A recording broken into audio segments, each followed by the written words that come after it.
em tantos contrários.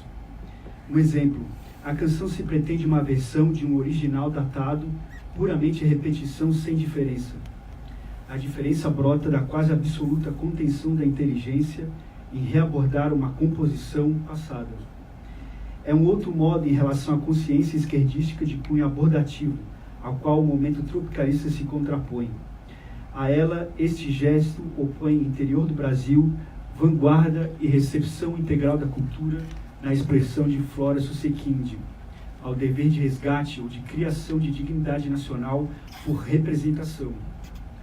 Ao resgatar de uma consciente vontade de esquecimento nacional uma canção brega de letra nonsense e conteúdo apolítico, a Tropicália reunia ou podia reunir, pelo momento de pleno decadentismo, as forças mais próprias ou autônomas da arte.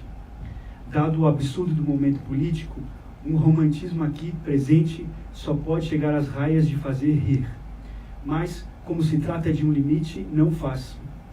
A canção original data do ano de 1937, 31 anos de 68, portanto, o compositor sendo o cantor popular operístico Vicente Celestino. Essa escolha não será meramente gratuita.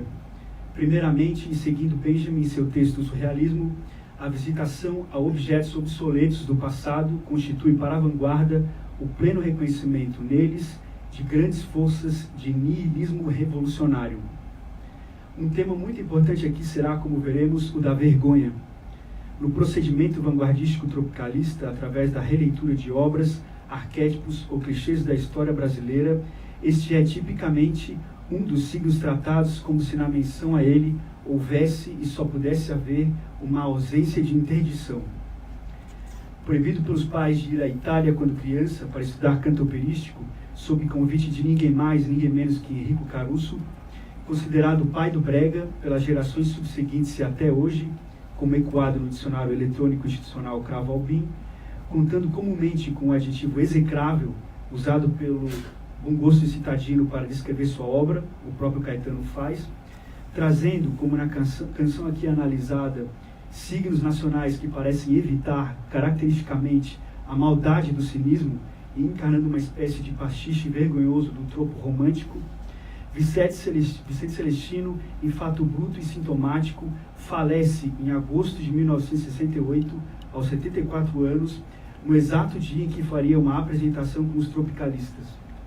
Nessa ocasião, havia um mês, o álbum Manifesto do movimento era lançado e se preparava um espetáculo tropicalista, dirigido por José Celso Martinez Correia, com vista a se tornar um programa de TV. No ensaio, encenando uma missa e durante a tarde, Celestino se indigna.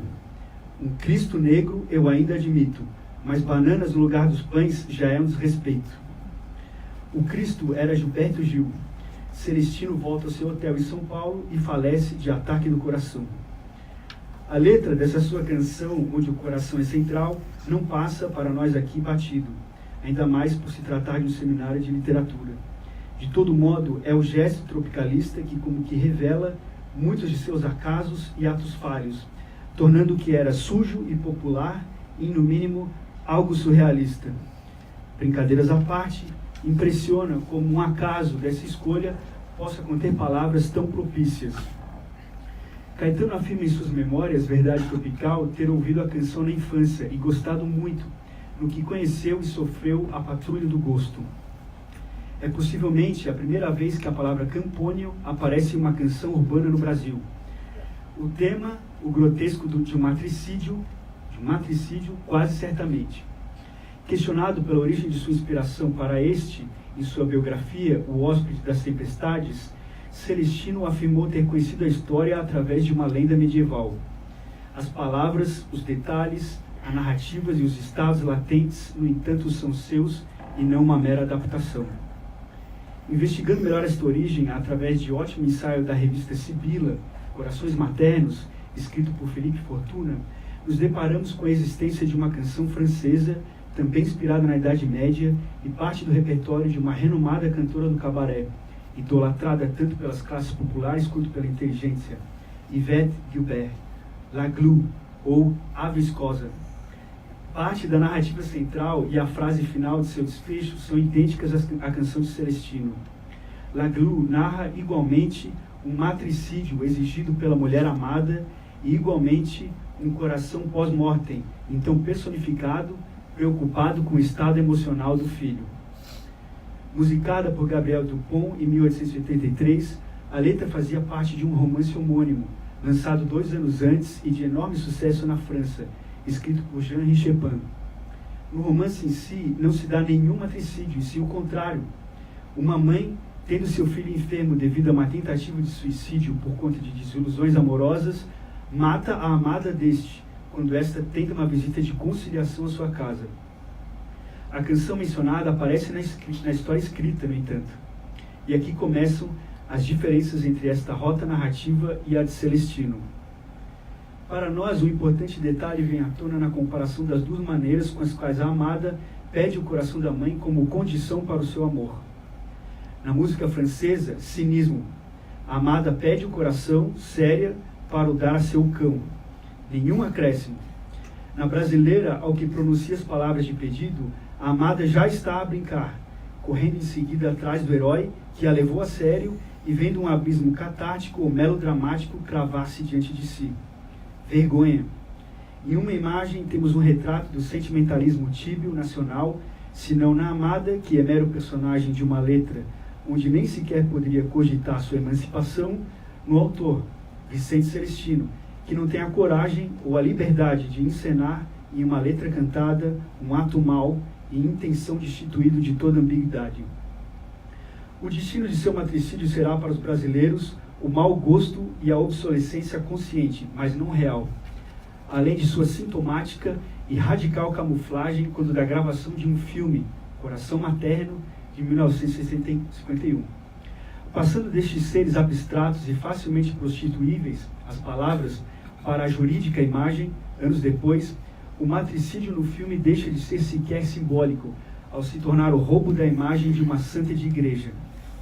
Resgatada pelos tropicalistas, a canção descobre, talvez pela primeira vez, sua força potencial e anárquica e mata o autor.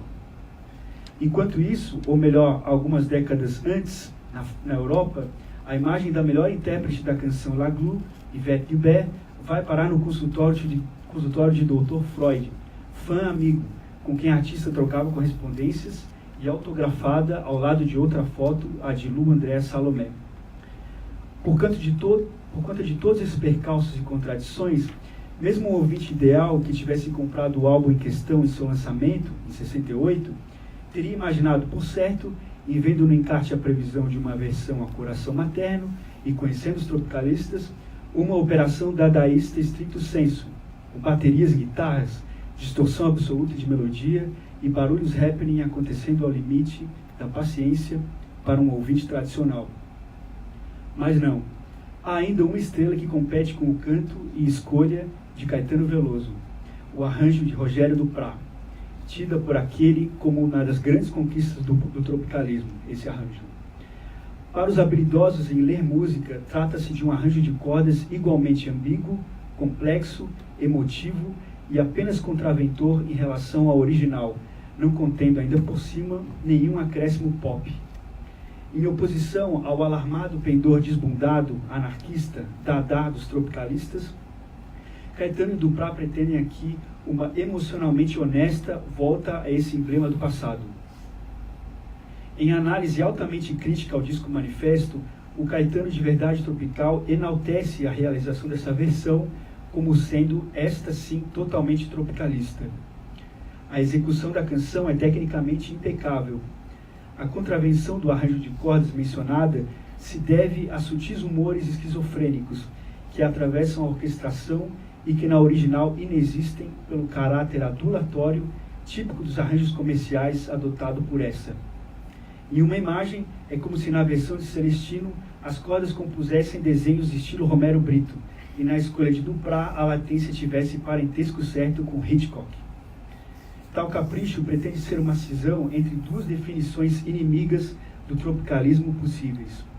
Nem engajamento representativo, nem ideologia dadaísta da experiência imediata, na feliz expressão de Hal Foster. Esse caráter esquizofrênico ou ambíguo é presente também no canto de Caetano Veloso, na comparação a posteriori que fazemos de ambos os cantos. O canto de Celestino é másculo, heróico, arrebatado em expressividade, exagerado em enfatizações, mostrando o sotaque provinciano do europeu rústico abrasileirado.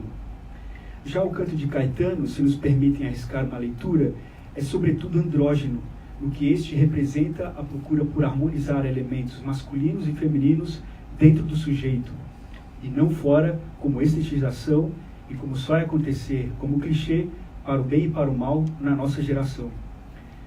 Dado o tema da letra, podemos ver nessa procura, no geral e no específico, o quanto o artista masculino procura emular, consciente ou inconscientemente, tanto a paciência da mãe quanto as dores do parto. Caetano traz a dicção que conhecemos como urbana, pronunciando as palavras com lentidão, exatidão e contenção. Como já dito, a reapropriação tropicalista desloca os vestígios de um lugar onde teria se construído essas escolhas de vocábulo, mostrando que elas poderiam ser. Ecoa para nós aqui a definição de Duchamp, citada por Marjorie Perloff, em Dada sem Duchamp e Duchamp sem Dada, em sua resposta à briga de consciência acerca dos destinos de sentido das artes. O coeficiente artístico pessoal é semelhante a uma relação aritmética entre o inexpresso, mas pretendido, e o que foi expresso inintencionalmente.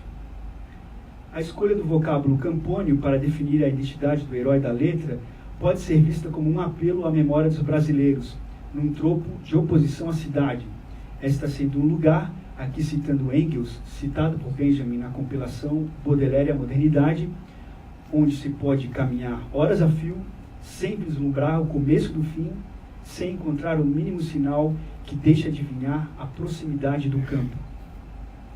Uma canção como esta, tocando em todas as rádios populares de uma cidade brasileira, tem na identificação da palavra campônio a perfeita estratégia de marketing. Os protagonistas dessa fábula têm, no entanto, a vontade latente de superar um abismo, como no comum enredo da arte representativa.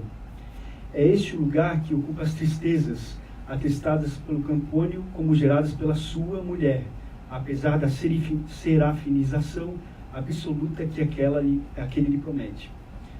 Uma duplicidade ou paralelismo desse desejo aparece sutilmente no verso seguinte ao da confissão dessa mágoa.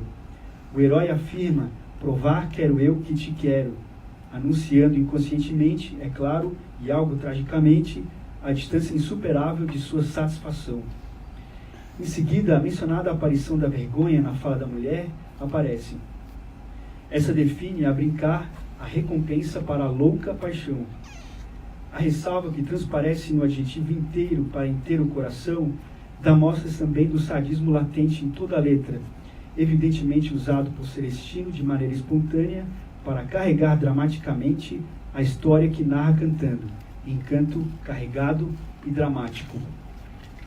A relíquia, sinalizada pelo inteiro coração da mãe, também aponta para uma totalidade do desejo e da satisfação vislumbrada.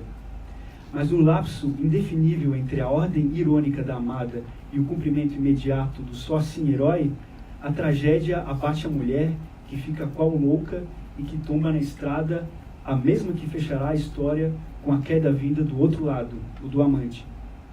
A cena do matricídio em si também possui diferenças em relação a, digamos, sua tia francesa. A versão de Celestino entra em detalhes narrativos pormenorizados que inexistem em Laglu. Um deles é a ambientação daquela que na cena aparece chamada em seguida de mãezinha, de velhinha e de velha mãezinha. Esta se encontra ajoelhada no altar de uma choupana, palavra em desuso para definir casebre, casa de palha ou lar muito humilde. O assassino rasga-lhe o peito, o demônio. Correndo de volta com sua conquista e proclamando a vitória da paixão, o amante cai e parte uma perna. A imagem da perna partida também pode ser emblemática. O homem-herói, na imagem patriarcal, é aquele que fica sobre duas pernas, não importa o que lhe aconteça, muito menos um mero acaso ou acidente ridículo solitário, típico de artistas sensíveis ou wannabes. Um dos ícones da contradição dessa imagem é o Saci Pererê. A perda da perna pode ser vista como uma perda de falo. Não bastasse o herói ter caído no meio da estrada, ele parte uma perna, o que para a economia de imagens é como se fosse uma dupla afirmação mesmerizante de morte ou fracasso. O coração lhe cai da mãe e nesse momento uma voz ecoa. Note-se que não é a mãe um sujeito que fala, e sim o objeto, e metonímia nada emancipadora. O coração, um outro possível falo. Vem buscar-me, filho, aqui estou. Vem buscar-me que ainda sou teu. Um tua aqui poderia soar ainda mais incestuoso. De qualquer modo, o coração fala como se estivesse acordando, e o tropeço do filho fosse a primeira preocupação do dia, inclusive diante do assassinato ou sacrifício da mãe. A imagem mais bela da letra talvez seja a dos versos antecedentes, antes do fim. A distância saltou-lhe da mão sobre a terra o pobre coração. Essa pode ser vista como a assunção poética de que o coração da mãe, como relíquia, deve ser, para a liberdade subjetiva, justamente o bem a ser realmente apropriado e destruído. O coração materno é o centro da resplandecência inocente, fabular, imobilizadora. Cair no mundo e arrancar o coração da mãe são aqui sinônimos. O sujeito cai no mundo, o coração da mãe cai, pobre, mas sobre toda a terra.